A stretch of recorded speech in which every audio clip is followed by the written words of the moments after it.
All right. It is now my great privilege to introduce our featured speaker, Dr. Allison Brashear, who is Vice President for Health Sciences and Dean of the Jacobs School of Medicine and Biomedical Science. Dr. Brashear is an internationally recognized neurologist, an accomplished researcher, and health science administrator. She earned her MD from Indiana University School of Medicine, where she also completed her residency in neurology. She then joined the faculty and rose through the ranks there. She also earned an MBA from Fuqua School of Business at Duke University in Health Sector Management. Dr. Brashear served as chair of neurology at Wake Forest School of Medicine for 14 years, and then served as dean of University of California, Davis School of Medicine. She holds numerous influential national leadership positions in neurology and academic medicine that I won't name now. I will tell you, Dr. Brashear's research in movement disorders is internationally recognized. Her pioneering work in this area has been funded by the NIH since 2008. She's led more than 40 clinical trials developing treatments for spasticity after stroke and cervical dystonia. She was lead investigator on an article in the New England Journal of Medicine that first demonstrated that botulinum toxin successfully treated wrist and finger spasticity in people following stroke.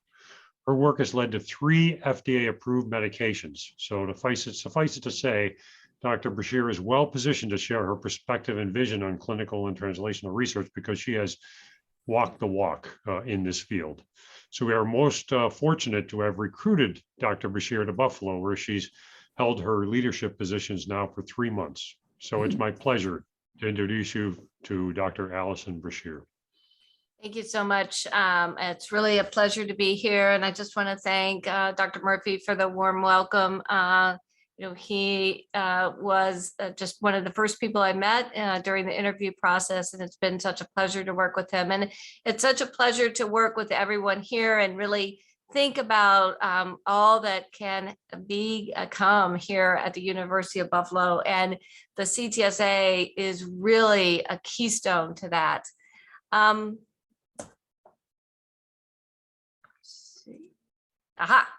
Okay. One of the things I just wanted to talk about is kind of the future of an academic health system. And so, that is really where everything comes together. Research, clinical care, how we think about our patient data and use that for outcomes related research, how we take what we learn at the bedside and think about it in terms of a research question. And then how do we bring students along and mentor the next generation of clinicians, of physician scientists, of researchers, and how do we really role model that for teamwork? Those are all of the things I think that are going to be key to the future of an academic health system. And it all comes down to one thing, and it starts with the why. And I love Simon Sinek. If you haven't read some of his books, he has a great podcast, but it really is about patients. Everything I just said, the patients are all in the middle. And you'll see a couple of the examples I've given throughout the talk about the importance of patients, both in my own career, as well as framing future research questions. So I give you this framework to think about the rest of the next 30 to 45 minutes. So I want to put forth that I believe that the University of Buffalo Health Sciences schools and our partners in the schools of engineering and schools of social worker in particular, but all of the campus have a real competitive advantage. I don't think there's any other schools, even North Carolina, of which I'm very familiar, UNC, and having been at Wake Forest for many years, don't have the richness that we have in our school. UNC, their engineering school is at NC State. None of the UCs have really the richness of the schools of public health, nursing, medicine, dentistry, and pharmacy and pharmaceutical sciences. I also will put forth that our innovations in education, the things that we've done so well here, really also make us unique. And some of that is just highlighted in the recent coverage that we've had about our new curriculum, our anti-racism training, that it really puts us at the really forefront of education models. Our focus on diversity, both in students and advancing diversity in faculty, are key to the long-term view to improve health. The focus of basic science, getting things bench to bedside, clinical trials for our community, and then thinking about healthcare as an economic development tool for Buffalo and Western New York. You know, the medical school here is very unique, having moved to downtown Buffalo, the fact that it's positioned so closely to several of the health systems and potentially the VA. So all of those things just really set up the stage for Buffalo to be just a leader nationally and locally for how to take great care of patients and incorporate the academic missions while doing so. So I just wanted to kind of think about this competitive advantage. You know, we have just amazing work, both NIH funding and other research in these different schools. The deans of the schools of health, we all meet frequently, and we're all engaged in really strategic thinking on how to bring forward you know, research and clinical care and education that is going to be really differentiating. One of the things that I think is really important in medicine is this whole idea of teamwork and team-based science, which nothing really highlights that as much as the CTSA. And that's one of the things I think we can really leverage our relationships with the schools of health in. So, you know, one of the things you could do to improve health is actually take care of people's teeth. And we in medicine sometimes don't think of dental medicine as really, you know, something that we as doctors learn much about. But if you're a neurologist like me, you realize that recent studies have shown that taking care of people's teeth and making sure they don't have gum disease and that they have good preventive care is actually one of the best things you can do to prevent stroke. Working on drug development with the folks in the School of Pharmacy and Pharmaceutical Sciences is really a key. There are many diseases that we see either at the bedside or think about in the bench that we can then work very closely with our colleagues on to try to find either drugs that have been available in the past and repurpose or develop new drugs. Nothing says partnership as in medicine as the schools of nursing. So, you know, there's absolute role for advanced practice providers, and that role is becoming even more important as we think of new models of care. And I'll touch a little bit about some of the work that we did at Wake Forest, but having partners in nursing is incredibly important, just like public health. Nothing has shown a brighter light on public health than the current COVID crisis. And the fact that we need to reinvest in public health, we need to train individuals in public health, and we frankly need to have public health as part of our curriculum really means that we at UB can take all of this together and really do great things in research, in education, and in patient care. So I wanted to frame that out and put a finer point on it by putting some dollar signs behind what I just said. So at University of Buffalo, the total health sciences expenditures for all of research are almost close to $90 million. The health science schools make up 48% of the research expenditures at UB, and medicine makes up 68% of overall health sciences. So, you know, President Tripathi and Provost Weber have a goal of being a top 25 public research institution. For those of you who know, we are an R1 institution, which is the most prestigious type of research institution. And the investment in health and the investment in the schools of health are critical to reaching that top 25 threshold. So I think this is one of the key things as we go to really achieve our goals, to think about the investment here in research, which is just critically important. I wanted to drill down a little bit closer and talk about the Jacobs School research expenditures. So we just talked about all the health schools, and now I'm going to focus just on the Jacobs School. So the Jacobs School, primarily the research expenditures are 57% NIH, but there's other organizations, including pharmaceutical industry, other colleges, and state funding make up about the other half of the research expenditures. There's amazing opportunities that we can do to collaborate. And some of that's already started. We have a clinical trial starting next week. We have multiple PCORI grants. That's one I've heard has recently been funded, and then several are under letters of intent. All of these are ways that we can work together. And frankly, the old adage of an RO1 being a single investigator doesn't fly anymore. Even RO1s, which are usually thought to be a single investigator, many of them really are looking for collaboration either within the school or more likely across different schools. And so as we think about all the richness that we have here, I think this is one of the areas that we can really begin collaboration. So innovation in education is key to really training the next generation. And one of the things that COVID brought forth is the record number of medical schools. What you see here in the kind of light pink is from 2021 to 2022, that there was a 17% increase in medical schools. When I was at UC Davis, they had almost a 40% increase in applications. So this headline in the bottom is one of the headlines from the Sacramento newspaper, where we had overwhelming increase in applications. And that is absolutely incredible. And that's something that we as medical schools need to embrace. Of course, not all of these individuals are going to get into medical school, but many will find other careers, either master's or PhD, other degrees in public health or nursing. And I think it's time that we all kind of live into all the COVID has brought on the country in terms of the need for healthcare providers. And I'm sure many of you have talked to individuals who have decided to either change careers or morph their careers, become more involved in healthcare and medicine. And that is one of the things I think that we all need to really embrace. And again, it goes back to that team-based care. So all medical schools are really trying to reinvent their curriculum. The AAMC has called for a competency-based curriculum.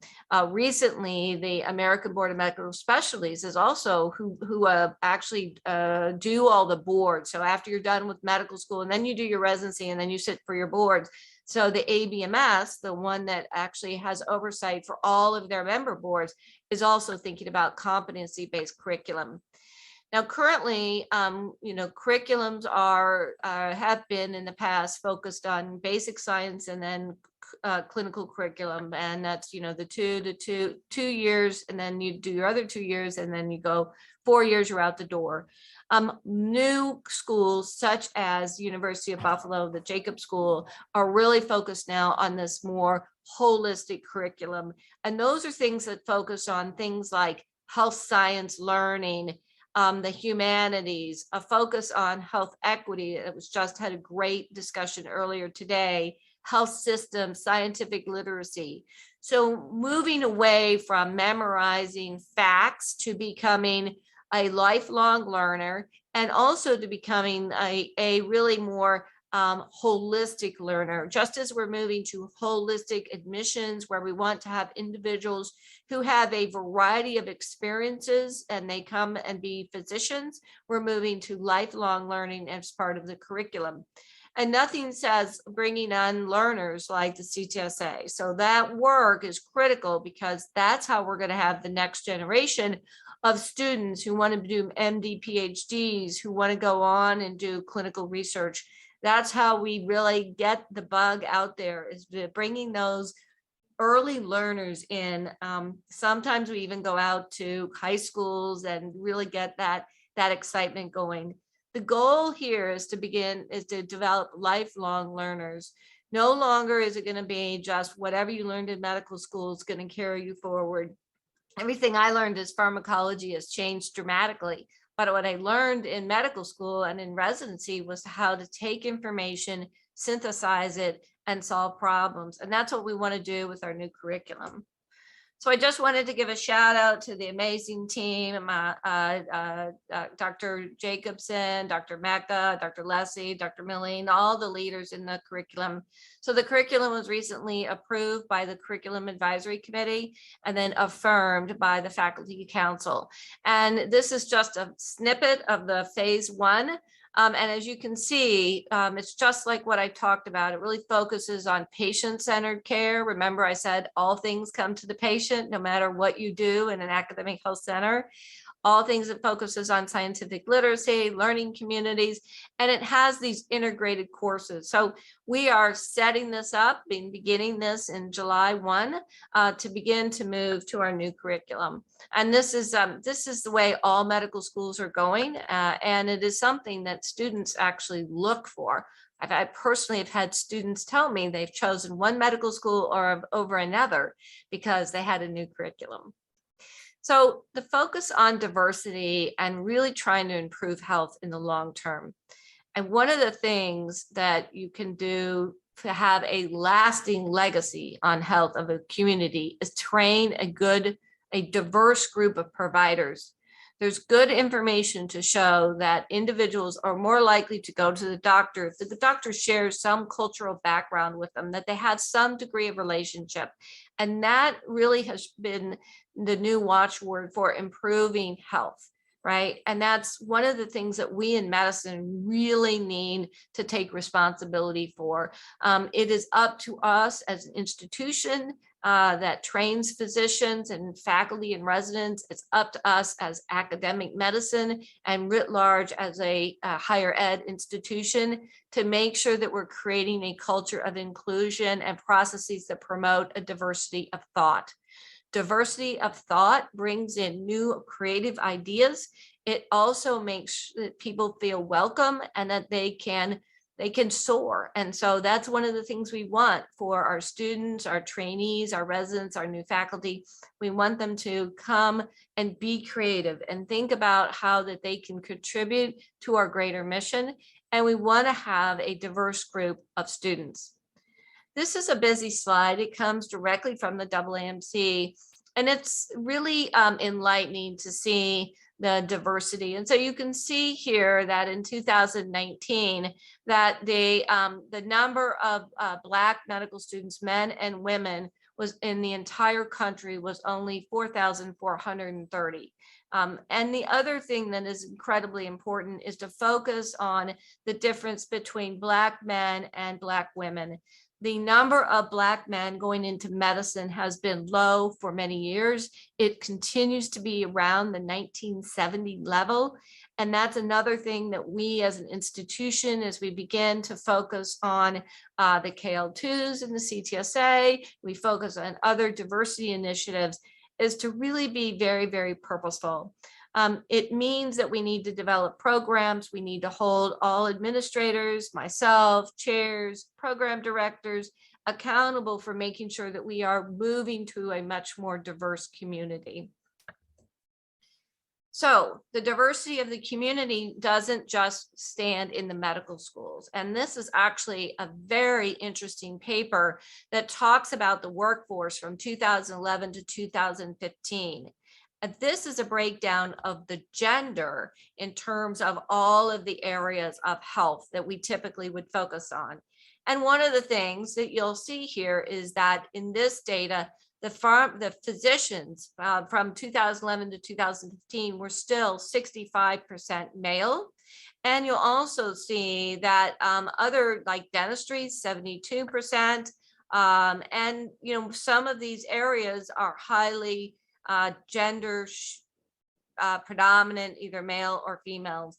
And I think that is a area that we need to make sure that we're focused on, that it's not just MDs, we're focusing on other areas so that the entire healthcare workforce can be much more diverse in terms of gender. And there's work to do, more work to do beyond what I mentioned in gender. There's absolutely critical work that has a sense of urgency to it about the gap in the race of providers that provide care in our workforce. And so these are numbers, again, from the same data set from 2011 to 2015. But you can see that in the workforce overall is 11, in this data set, 11.6% Black. And then you can see if you go down here and you follow my cursor, you can see down to physicians, and here it's 4.8%. So we are about 50% in the overall healthcare field of the number that we would expect for the normal population. And that is a critical issue in terms of making sure that we're improving the health of our community. Dentistry, likewise, is only at 3% in this data set. Chiropractors, 1.9, advanced practice nurses, all of these areas that we really rely on in terms of providing healthcare to our patients. So it's not just the medical schools, it's all the schools of health that need to have a real focus on improving both diversity as well as gender, race. These are things that are going to be critical. So the good news is that multiple areas are focusing on it. And this actually is implementing the anti-racism training as part of the core curriculum. It was recently featured with a wonderful write-up in the Buffalo News and Observer. There are lots of schools that talk about doing this. There aren't very many schools that actually do it. And so this is critical. It's also critical that other areas like the NIH are focused on diversity. They're focused on diversity not only of the workforce, but they're also focused on diversity of those who they actually fund. And so all areas you heard earlier from the AAMC are focused on this, and this will be a key portion of the work that we're doing at the Jacob School. And work has been done. It's been absolutely amazing. So these are data from the Jacob School in the dark blue, and this is data from the Association of New York Medical Schools. And that is all summarized. And you can see that there was a big change here in the Jacob School between 2010 to 2013. The 12 to 13 data is missing from the New York Medical School. So that's why that's a gap. But here we're at 23%. These are the students that are entering the first year class. And so we're here at 23% for the last 2 years. That is above twice of what I mentioned for the workforce in terms of students. It's many times what overall physicians are. So we're making progress. There's still lots of work to go. Many schools are ranked much higher in diversity in schools of medicine than US News and World Report. By the way, the US News and World Report rankings for diversity, primary care, and research will come out at the end of the month. But these numbers may contribute to moving up in that diversity ranking. So I also wanted to share, because I believe in sharing data with individuals, because that's one way we can see how well we're doing. This is the paid faculty who are on tenure track and the paid faculty in the Jacob School who are non-tenure track. This is using the term underrepresented in medicine, which is the term that the AAMC uses.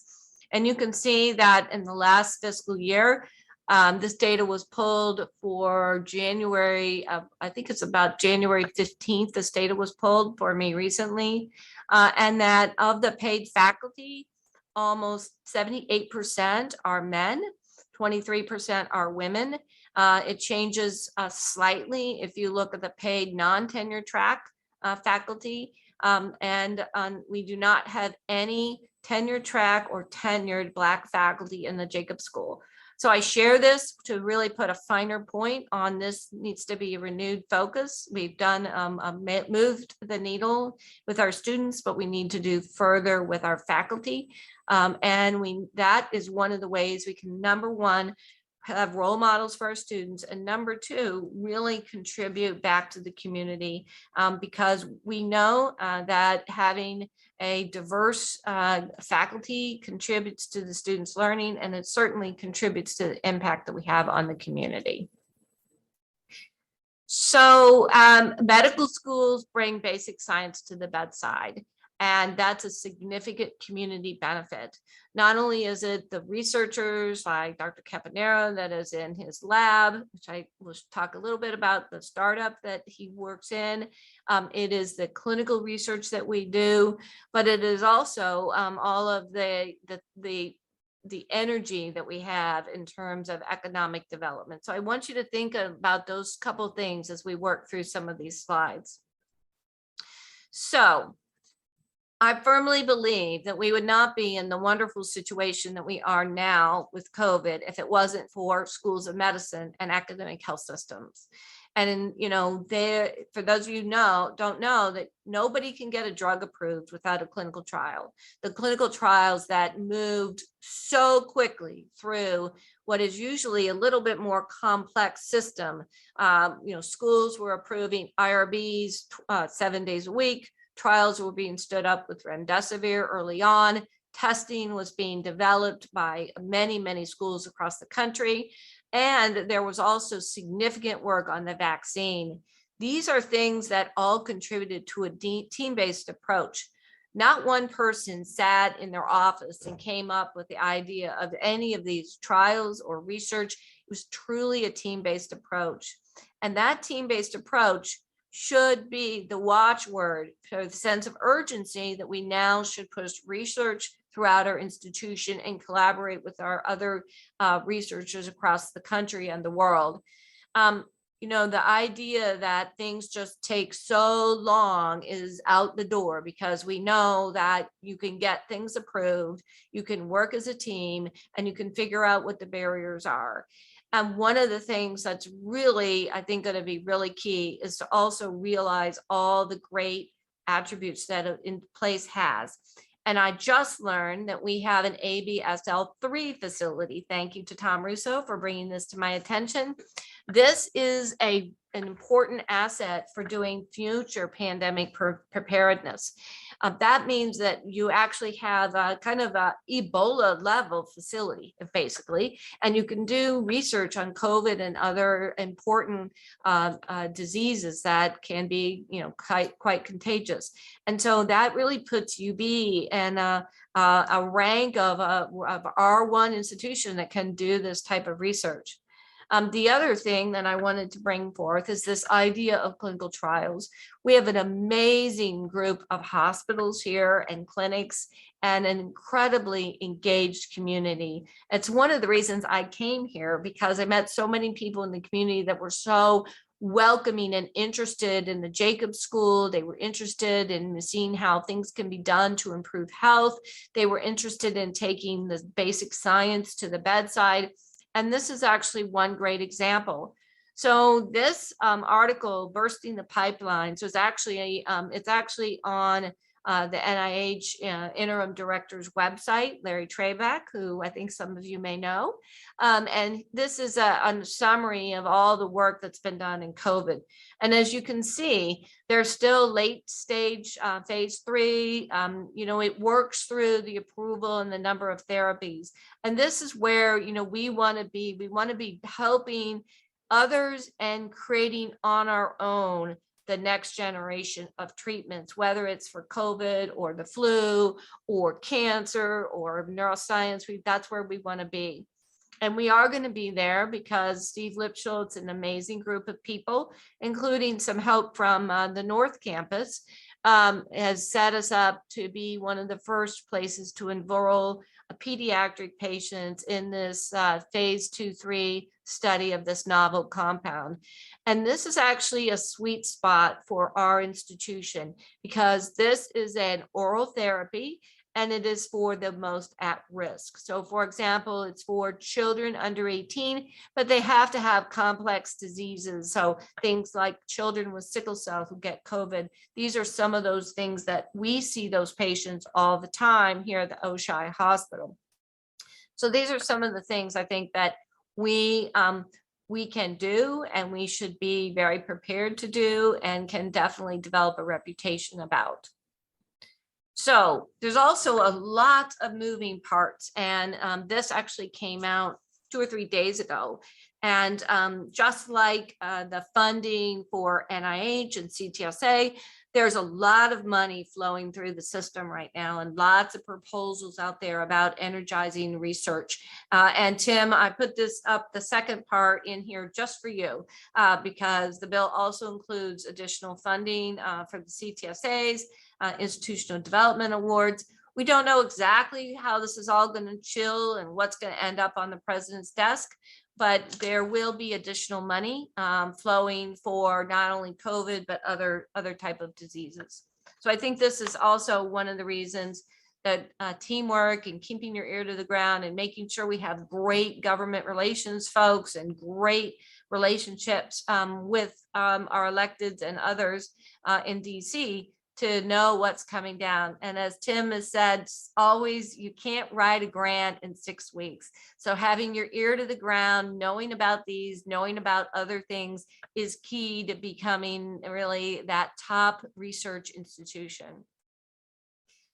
So part of the being a top research institution, and it's also going for it and, saying, I'm going to submit this. And that's one of the things I think we need to do is to, go ahead and put in that letter of intent, go ahead and put in that proposal.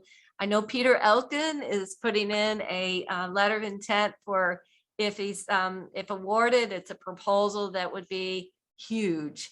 And that's the kind of gusto that we really want, because as I've said earlier, we have all the parts to really go for those large center grants, develop program projects, seek out those large foundation awards that University of Buffalo is just uniquely situated to do. And I know that those of you who submitted these large grants already know that everyone in the community is willing to help. People who have been here and committed so much to healthcare really see healthcare as kind of the new area of expansion for Western New York, and we are the leaders in that. The other thing is terms of proposals. So if you look here, in fiscal year 2021, we submitted 403 million proposals, but the actual proposals awarded was 42 million. We tend to look here at the University of Buffalo as expenditures. Oh, this is actually awards. So that's some of the data differences in data reporting, but truly the awards are another thing that is looked at in terms of Blue Ridge ranking, which is NIH ranking, and also the expenditures go into other things like US News and World Report. So key to our mission is training the next generation. And this, as you can see, was about 2 months ago, I think. And all of these are medical students from different years, and they all had posters and projects. And it was really absolutely incredible to meet all of them. I was so impressed with their projects. I was really impressed with their enthusiasm. And we have so many programs that we're training. So we're not just training physicians, we're training PhDs, we're training master's prepared students and bachelors, and all of them are engaged in research. And they all also are really looking up to the faculty for role models. And some of the best role models are here on the screen: Dr. Milling, Dr. Lessie, and Dr. Murphy. And one of the things that is so wonderful is mentoring students, mentoring new faculty. But I also want to put in a plug for sponsorship, because that's where it's all about. Mentoring and advising is great, but sponsorships, when you pick up the phone, text somebody in another school. I know that David's been doing a ton of that this week. That's really what gets people to the next level, is you as a senior individual having some skin in the game and putting your reputation at risk to go ahead and put in a good word for a person, for a job, for an award, for a grant, for a project. Those are incredibly important. And that's what brings our students along. And really, we love to see that when they win awards. It's terrific. The other thing is about training the next generation. And one of the things that Tim and many others do very, very well is having training grants. And really what I say is the T's and K's. The K's are the individual grants. They're mentored research grants. They're internal, such as the ones with the CTSA, but they're also external K awards that you get from NIH, the different institutes, and then also training grants. Having training grants are key to the reputation of the school, and they're also key to training the next generation of researchers. And what we want to do is get the K's and T's to turn into R's, U's, and P's.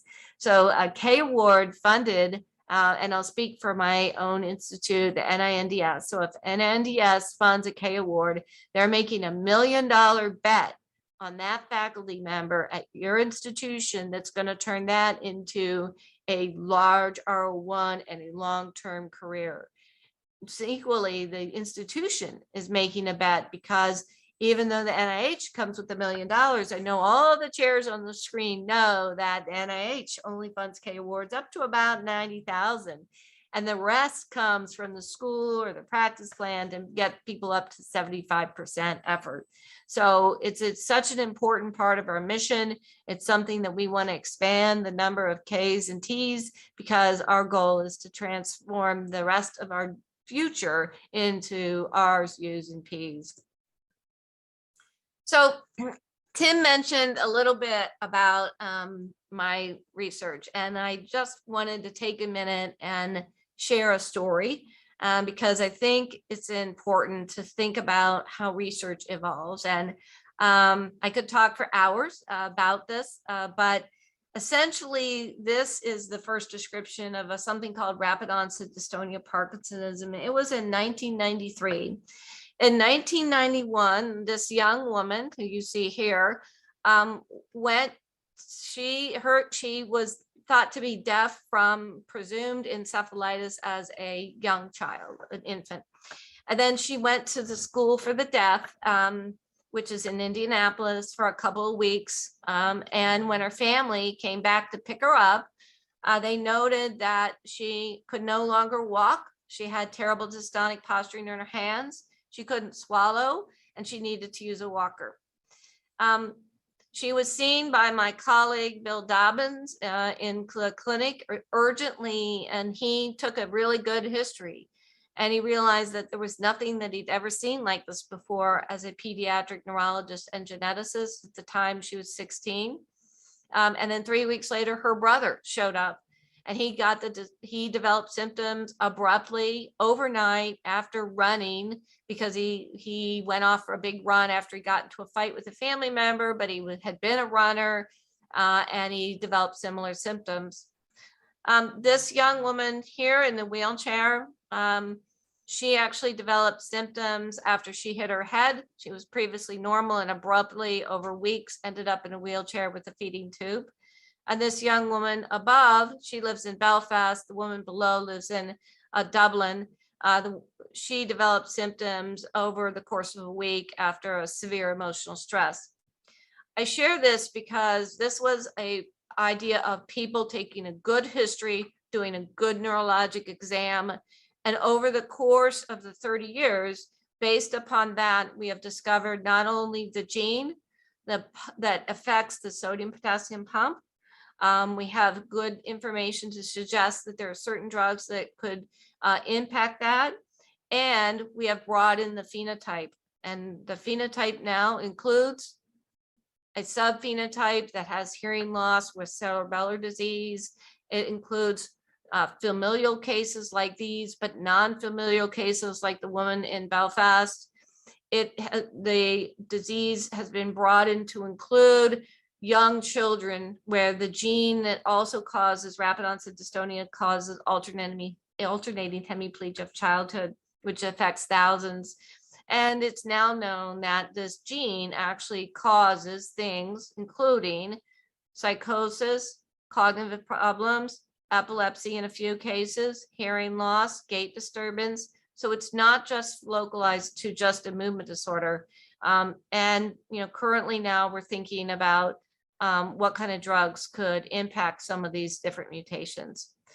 And so it always goes back to the patient. And if you come in my office, you will see the painting on the bottom on my wall. And it was given to me by the young woman in the wheelchair in Belfast. She calls it Hope. And she painted it. As you can see, she has terrible dystonic posturing in her hands, and she painted this herself. So whenever I kind of think about what research means, I come back to the fact that this is all about patients. And this is a picture of the family from the the first family. At some point, I'll share a little bit more because there's a UB connection with the first family that I discovered after I got here.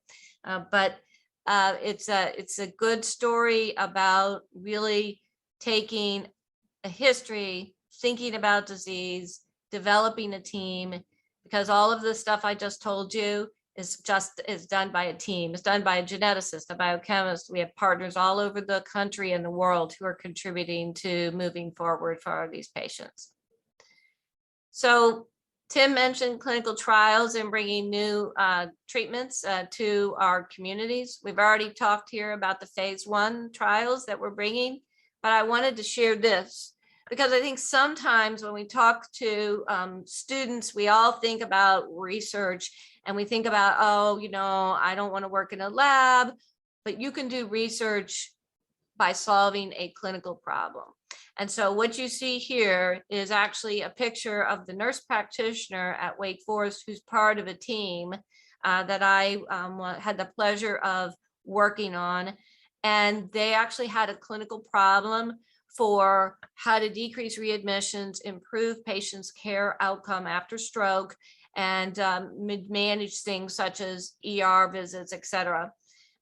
Through that, they got $14 million of PCORI funding, and they recently just were refunded with another $27 million to solve the problems of taking care of patients across the continuum. They enrolled in the first part, 6,000 patients, and there was no lab, no bench. All of that work was direct patient facing and direct patient outcome. And as a result of that, they ended up with this app and this algorithm that uses predictive analytics to solve a clinical problem, which is this patient most likely to have difficulties with their discharge planning because of all the inputs that you've assessed with this patient. So I like to show that because that is a clinical problem for which many millions of dollars have been brought forth and many hundreds, if not thousands of people involved with that have really begun to move the needle. Now, of course, we're all about startups here too. And I just wanted to share this with Tony and Dr. Eisenberger and the startup of Garwood. And this is about also a clinical problem, infections, and figuring out what we can do to stop that. And so this is one of the things that I think is key in medicine is we want to solve problems, but we also want to think of them about the impact on the economy. And these are slides that I think are really exciting. So if you talk to students nowadays, our medical students, MD, PhDs, master's students, everybody's excited about startups and research and how they can have an impact. We have many successful alumni, some of which I've already talked to. And there are just a richness of people who are enthusiastic about making a difference. And so at UB, we have 46 early stage startups that focus on the life sciences. We have lots of collaborators. I toured one of the buildings the other day and saw multiple names. The Circuit Clinical, as is noted here, is a big collaborator in terms of moving clinical trials. So the richness of the community here, and believe me, everybody across the country has a UB connection, because when I announced I was coming here, I got emails about all the people who have so many fond memories or family connections or personal connections with Buffalo. So I do think there's a lot of people watching here about what we're going to do with startups. So this is a great example, the POP Biotech. They raised $3 million. The Garwood that we just mentioned just raised $4 million to move forward. Venture capitalists are looking for places to put their cash. And these are opportunities not only for our startups, but it's for our community, because the startups, they hire people in the community, and we want that's where healthcare can really make a big impact. Not only that, but these jobs that the startups bring or in the lab are really good jobs. They're great jobs for individuals in the community. And not everybody who works in these labs needs to have a 4-year degree, 2-year degree. but very much transferable skills. So there's additional startups of accelerating drug discovery. And I think that's also key. That's where we take our knowledge and we move that down the pipeline and we bring something directly to the patient. In my own work, there is some early work to look at the effect of protein folding on some of the mutations. And the thinking is, how can we find a drug that would stop that so that these patients don't get these disabling diseases? So we have a variety of opportunities. And I think sometime maybe in one of the seminars, the CTSI could bring back the team that really works on all of these things. But there's seed funding, there's discovery. There are a variety of opportunities to get funding, and particularly in economic development. If you can demonstrate that you can bring jobs with an S to the community, there are opportunities to get funding for equipment or other things from these different buckets of money. So one of the things I want to kind of just give as a takeaway here is thinking about the stories. And I think these are two great stories that came out and we were able to really amplify them in social media. But these are two wonderful individuals who have deep UB roots. And are now in the national spotlight. So I want to thank the Dean of Public Health Sciences for bringing this to my attention. And then Dr. John, who has been appointed to the U.S. Preventative Service Task Force, and Dr. Lawrence Treyback, who is now sitting in Francis Collins' seat as the interim our acting NIH director, who got his PhD at UB from the dental school. These are individuals amongst all the other amazing individuals who have connections to Buffalo, who tell the great story about Buffalo. So I just want to close here with two kind of thoughts. One, how does academic medicine improve health? I think one of the most important things is training the next generation of diverse group of providers, being inclusive both in our medical schools, but more broadly in our schools of health. Focus on the most at risk and think about creative problem solving, whether it's a stroke patient that comes in and you need to figure out how to keep them from out of the hospital, whether it's a young woman with a obviously unusual syndrome. Think about focusing on the most patients at risk. Teamwork. None of us do this on our own. Everything I told you about rapid onset dystonia Parkinson's has been done in a team. I have no lab. I work collaboratively with people all across the country. And now we soon will have 3 sites to enroll patients, including Buffalo. And then lastly, think about how you can share the story. So I think there's 50 people on the screen. How can you tell the next great story about Buffalo, the schools of health, the Jacob School, our partnerships with our hospitals? How can you tell that great story? Because when you tell that great story, someone else tells that great story. And we're going to be working on how to tell that great story better. Because there's a lot of people out there that want to repeat the great stories. So I talked here today about the competitive advantage, and I think that's incredibly important, really thinking about how we're unique and how we can leverage that. The amazing work that's been done when education and will continue to be done, focusing on diversity, not just as a metric for the school, but it is a way that we can improve health of the community. And that's what we're all about. We're about focusing on health and not focusing on sickness, talking about basic science, then bringing things from bench to bedside, and healthcare as an economic engine. And I know it's a football town, so at least it's Vantage Buffalo. So I think that's one of the things that we can do, is we can really focus on how this is actually an advantage for us, an advantage for our students, and an advantage for our patients. So with that, Tim, I think I ended 3 minutes over, but I'm happy to answer any questions. Thank you so much, Allison, for that really great perspective and vision.